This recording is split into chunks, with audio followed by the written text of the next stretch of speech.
बच्चों good morning to all of you. So today we discuss about the biomolecules. आप देख सकते हैं biomolecules are the molecules which are present inside the living being. Living being के अंदर जो भी मॉलिक्यूल्स हैं उनको हम बायोमॉलिक्यूल्स कहेंगे, और these biomolecules are playing very important role in regulation of biological process. जितने भी बायोलॉजिकल प्रोसेस हमारे बॉडी में हो रहे हैं वो ट्रांसफॉर्मेशन ऑफ बायोमॉलिक्यूल्स की ही वजह से हो रहे हैं। जैसे ग्लूकोज सेल में गया, ऑक्सीडाइज हुआ, एनर्जी बनी, और वैसे ही हम प्रोटीन खाए, डाइजेस्ट हुआ, एमाइनो एसिड मिला सेल में जाके, उससे फिर नई प्रोटीन बन गई हमारे मुताबिक। तो जो बायोमॉलिक्यूल्स है they are just going to transform from one form to another form. तो बच्चों, molecules which are present in the living beings are playing very important role in growth, development and metabolism are called as biomolecules. तो जितने भी molecules हैं जो हमारे body में growth, development, metabolism में भाग लेते हैं उन्हीं को हम बायोमॉलिक्यूल्स कहेंगे। अब इसमें कार्बोहाइड्रेट है, लिपिड है, प्रोटीन है, न्यूक्लिक एसिड है, ये जो है मैक्रो बायोमॉलिक्यूल्स हैं। और इन्हीं का माइक्रो बायोमॉलिक्यूल्स क्या होगा? जैसे कार्बोहाइड्रेट है तो उसका simple sugar, monosaccharide, glucose, fructose, galactose. Lipid है तो उसका simple form fatty acid, glycerol. Protein है तो उसका सिंपल फॉर्म क्या हो जाएगा? Amino acids. और न्यूक्लिक एसिड है तो उसका सिंपल फॉर्म हो जाएगा, जैसे डीएनए, आरएनए है तो डीऑक्सीराइबोन्यूक्लियोटाइड और राइबोन्यूक्लियोटाइड। तो ये सारे बायोमॉलिक्यूल्स हमारे बॉडी में बायोलॉजिकल प्रोसेस को चलाने में मदद करते हैं। तो आज हम लोग वन बाय वन हम देखेंगे। सबसे पहले हमें देखेंगे कि ये जो मैक्रो बायोमॉलिक्यूल्स हैं उनको हम मैक्रो बायोमॉलिक्यूल्स कहते हैं। उसमें पहले नंबर पे आता है कार्बोहाइड्रेट। कार्बोहाइड्रेट दिया जाता पॉलीमर ऑफ शुगर, ये ग्लूकोज के पॉलीमर है। अब कार्बोहाइड्रेट आपको कहाँ से मिलेगा? आपने बनाना खाया, टॉफी खाया, शुगर खाया, मक्का खाया, ब्रेड खाया, तो फल खाया, उसमें से कार्बोहाइड्रेट हमको मिल जाते हैं। और ये जो है कार्बोहाइड्रेट लेवल, हमारा जो बॉडी है, हमारे शरीर में जो है कई लेवल है ऑर्गेनाइजेशन का। जैसे हमारा बॉडी में जितने भी एलिमेंट है वो एटम के बने हैं, और एलिमेंट से मॉलिक्यूल बना, मॉलिक्यूल से मैक्रो मॉलिक्यूल्स बन गए। अब यहाँ पे हमें देखते हैं कि कैसे हम एनालाइज करेंगे कौन कौन से बायोमॉलिक्यूल्स हमारे बॉडी में हैं। तो इसके लिए जैसे प्लांट का टिश्यू ले लीजिए, प्लांट का लीफ ले लीजिए, उसको क्रश कर दीजिए, क्रश करके पेस्ट बना लीजिए। और उसको किस में क्रश करके पेस्ट बनाएंगे? ट्राइक्लोरोएस्टिक एसिड में। ये ऑर्गेनिक्स जो है एक सॉल्वेंट है, इसमें जो है उसको हम पीस लेंगे, पीस करके छान लेंगे, और उसमें से हम तमाम सारे जो एसिड सॉल्युबल पूल को अलग कर लेंगे। ऐसे मैंने ठंडे डालकर इनको हम क्या कहेंगे? मैक्रो बायोमॉलिक्यूल्स कहेंगे। अब इसमें कार्बोहाइड्रेट है, लिपिड है, प्रोटीन है, न्यूक्लिक एसिड है, ये सब आ जाएंगे। तो इनको हम जनरली भोजन से लेते हैं, चाहे प्लांट सोर्सेज से चाहे एनिमल सोर्स से लेते हैं। अब देखिए कार्बोहाइड्रेट को आप कहाँ से लेते हैं?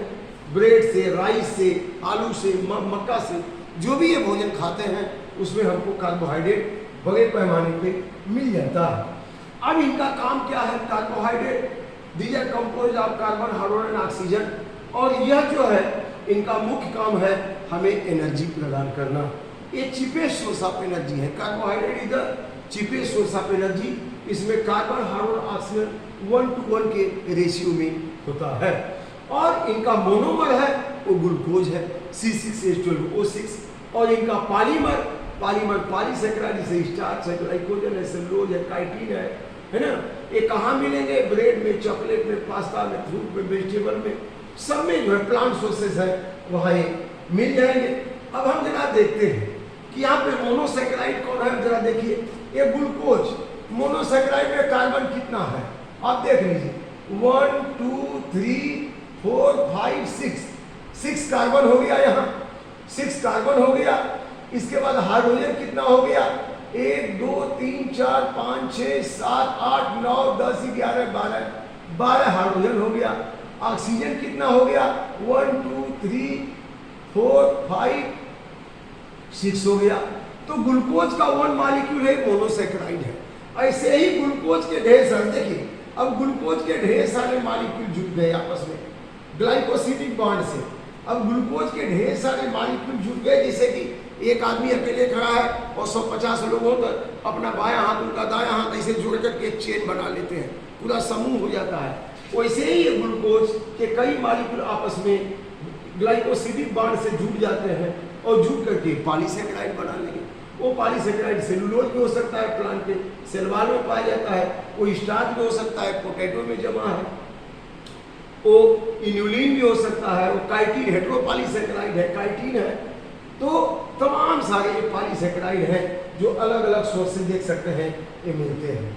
अलग अलग सोर्स कहाँ से मिलेंगे ये पॉलीसेकेराइड, हम जरा देख सकते हैं ये जो है कहाँ से ये मिलेंगे। ये पॉलीसेकेराइड ये कहाँ से मिलेंगे, ये पॉलीसेकेराइड जरा हम देख सकते हैं यहाँ। ये जो है पॉलीसेकेराइड कहाँ मिलेगा, ब्रेड में मिलेगा, फ्रूट्स में मिलेगा, बनाना में मिलेगा, राइस में मिलेगा। ये जितने फ्रूट्स है, ब्रेड है, बनाना है, सब में जहाँ मीठापन है वहाँ पे मिल जाते हैं। स्टार्च है, आलू में खूब पर्याप्त मात्रा में मिलता है। ये सोर्स ऑफ एनर्जी है, पोटैटो है, पास्ता है, राइस है, इसमें मिलते हैं। ये हमारे लिए एनर्जी देते हैं, चीपेस्ट सोर्स ऑफ एनर्जी है ये। अब सेलुलोज तो पॉलीसेकेराइड है, बहुत सारे ग्लूकोज से मिलकर के बना है, ये सेल वॉल में पाया जाता है। और इसके अलावा जो काइटिन है, काइटिन कहाँ पाया जाता है, जैसे इंसेक्ट है उनका जो स्केलेटन, जैसे काकरोच के सही पे कहीं पैर पड़ जाए तो क्रक की आवाज करता है, तो ये जो है ये बिल्कुल कड़ा होता है। और यहाँ जो फंगस है, फंगस के सेल वॉल में भी काइटिन होता है। इसके अलावा आप देख सकते हैं कि यहाँ पे यह मोनोसेकेराइड है, सिंपल ग्लूकोज है, और यहाँ पे डाइसेकेराइड है, एक ग्लूकोज, यहाँ पे दो ग्लूकोज मिल गए, एक ग्लूकोज एक फ्रुक्टोज मिल गया तो सुक्रोज बन गया, लेकिन एक ग्लूकोज दो ग्लूकोज मिल जाएंगे तो मेल्टोज हो जाएगा। और इस तरह से बहुत सारे ग्लूकोज ग्लाइकोसिडिक बांड से बंध गए तो ये जो है स्टार्च हो जाएगा, सेलुलोज हो जाएगा। स्टार्च में ब्रांचिंग होती है, और ब्रांचिंग में आयोडीन का टेस्ट करते हैं, आयोडीन वहाँ ब्रांचिंग में फंस जाता है तो ब्लू कलर देता है, इसलिए स्टार्च ब्लू कलर देता है आयोडीन की उपस्थिति में। अब यहाँ कार्बोहाइड्रेट तो आपने पढ़ लिया, चीपेस्ट सोर्स ऑफ एनर्जी है, हमें एनर्जी देता है, और वह जो है ग्लूकोज निश्चित रूप से पॉलीसेकेराइड बनाने में मदद करता है। बहुत सारे ग्लूकोज के मॉलिक्यूल ग्लाइकोसिडिक मॉलिक्यूल पॉलीसेकेराइड बनाते हैं। अब यहाँ पे लिपिड देखें, दूसरा बायोमॉलिक्यूल लिपिड। हालांकि लिपिड का जो मॉलिक्यूलर वेट है 800 डाल्टन से कम ही होता है, लेकिन यहाँ में जब लिपिड को हम निकालते हैं तो मेम्ब्रेन के साथ थोड़ा प्रोटीन का पार्ट भी होता है, इसलिए वो क्षण नहीं पाता है, तो उसको मैक्रो बायोमॉलिक्यूल मान लेते हैं। और लिपिड कहाँ होगा, ये फैट है, या ऑयल में होगा, नारियल में होगा, बटर में होगा, चिकन में होगा, है ना। तेल जितने हैं जैसे मस्टर्ड ऑयल है, ग्राउंड नट ऑयल है, इस सब में, सोयाबीन का है, इस सब में फैट की मात्रा बहुत पर्याप्त होती है। अब यहाँ पे जो लिपिड है ये स्टोर्स एनर्जी, इसमें ये नीचे सोर्स ऑफ एनर्जी है। कार्बोहाइड्रेट की अपेक्षा 2 गुना से ज़्यादा एनर्जी यह देता है हमें। और इसका मोनोमर क्या है, ये ग्लिसरॉल, एक मॉलिक्यूल ग्लिसरॉल और 3 मॉलिक्यूल फैटी एसिड से मिलके ये एक फैट का मॉलिक्यूल बना होता है। और यह फास्फोलिपिड भी बनाते हैं जो सेल मेम्ब्रेन में होता है। फास्फोलिपिड बहुत ज़्यादा होता है सेल मेम्ब्रेन में, और बार प्रोटीन होती है। स्टेरॉयड हार्मोन बनाता है, कोलेस्ट्रॉल है, यह जो है हमारे शरीर में विटामिन डी बनाने में मदद करता है। इसलिए के नीचे जब सूर्य की रोशनी मिलती है इसको हम आयल से प्राप्त करते हैं। यह जो है लिपिड, फास्फोलिपिड मेम्ब्रेन बनाने में भी मदद करता है। तो ये रहा मैक्रोबायोमॉलिक्यूल। इसके बाद स्ट्रक्चर आप देखिए, एक फैट में, एक मॉलिक्यूल लिपिड में, 1 मॉलिक्यूल लिपिड में 1 मॉलिक्यूल ग्लिसरॉल रहेगा, 3 मॉलिक्यूल फैटी एसिड रहेंगे। तो ग्लिसरॉल में CH2OH, CHOH, CHOH, CH2OH, CHOH, CH2OH। अब इसमें एक OH से एक फैटी एसिड लग जाएगा। आप देख सकते हैं यहाँ पे एक फैटी, पामिटिक एसिड लग गया, स्टीरिक एसिड लग गया, ओलिक एसिड लग गया। अब ये ट्राइग्लिसराइड फैट हो गया। तो फैट के मॉलिक्यूल जो है इसमें कार्बन की मात्रा बहुत ज़्यादा होती है। कार्बन की मात्रा लगभग 16 to 19 तक बदल जाती है, और इनका मॉलिक्यूलर वेट ज़्यादा हो जाता है। तो एक 1 fat content, 1 molecule of fat contain 1 molecule of glycerol, 3 molecule of fatty acid. They are bind with their ester bond. यहाँ पे ग्लिसरॉल और फैटी एसिड के बीच क्या होगा, एस्टर बॉन्ड लगा रहेगा।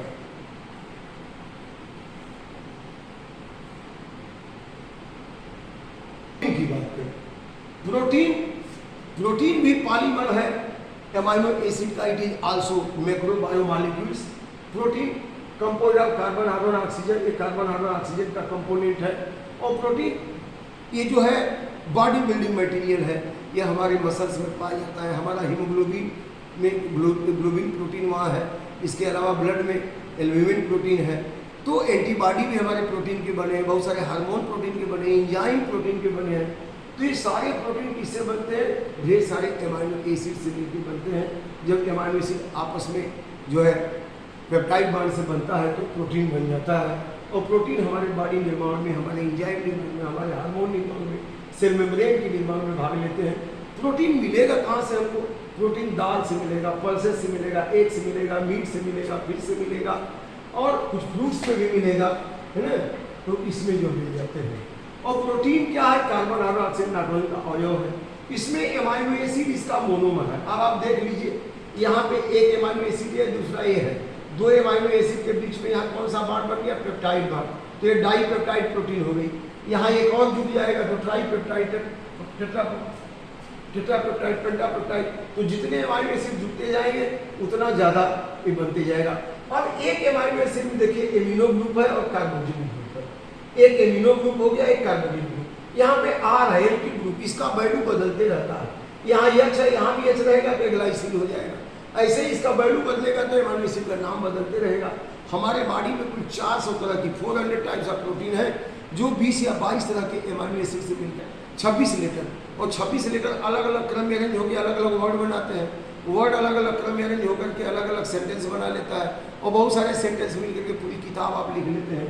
वैसे ही एमाइनो एसिड अलग अलग क्रम में अरेंज होते हैं, पेप्टाइड बॉन्ड से बनते हैं, अलग अलग प्रोटीन बन जाते हैं हमारे बॉडी में। उसका निर्धारण कौन करता है क्रम का, वो डीएनए करता है आरएनए की सहायता से। वो आगे आप पढ़ेंगे ट्रांसलेशन में। अब इसके बाद हम लोग बात करेंगे नेक्स्ट माइक्रोबायोमॉलिक्यूल्स।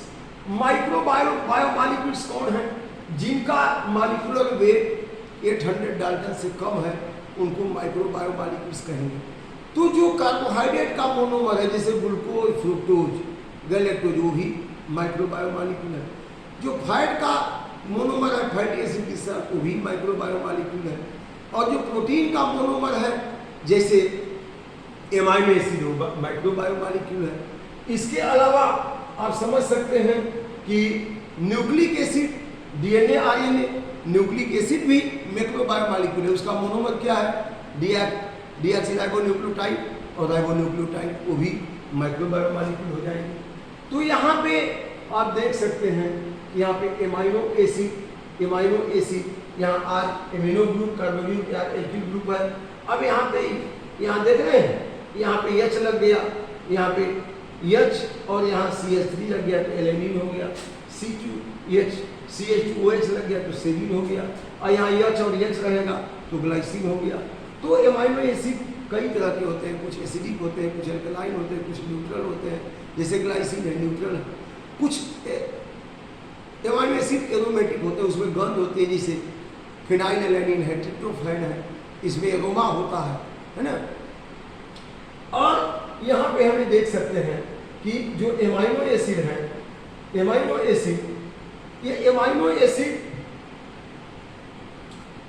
एसिड जो है ये ज्यूटेरिक आयन के रूप में ये इस्तेमाल होता है। एक मीडियम में जो है ये पॉजिटिव आयन रखता है, दूसरे मीडियम में नेगेटिव आयन रखता है। जैसे आप देख सकते हैं पीएच, यहाँ लो पीएच हो गया, यहाँ पे NH3 हो गया, यहाँ पे, और यहाँ पे देख रहे हैं ये हाई पीएच हो गया, यहाँ पे नेगेटिव चार्ज हो गया, एनायन हो गया। तो इस तरह से इनका चार्ज बदलते रहता है। जैसे इसका हाइड्रोजन COOH यहाँ आ गया तो NH3 हो गया, नेगेटिव चार्ज हो गया। अब फिर यहाँ पे NH3 हो गया, हाइड्रोजन यहाँ आ गया। यहाँ पे देख रहे हैं इसका हाइड्रोजन जो है ये NH2 हो गया, एक दे दिया तो ये जो है एनायन हो गया और ये कैटायन हो गया। इस तरह से ये ज्यूटर आयन है, अलग अलग पीएच पे इनमें जो है आयनाइजेशन की प्रवृत्ति होती है, इसीलिए जो है इनको ज्यूटर आयन कहते हैं। ए मॉलिक्यूल हैज 2 फंक्शनल ग्रुप। एक मॉलिक्यूल ऐसा है जिसमें 2 फंक्शनल ग्रुप है। A molecule have two functional group in which one have positive charge, other have negative charge. अब देखिए एक फंक्शनल ग्रुप में पॉजिटिव चार्ज है, एक में नेगेटिव चार्ज है, इसीलिए हम इसको क्या कहेंगे बच्चों, ड्यूटल आयन कहेंगे।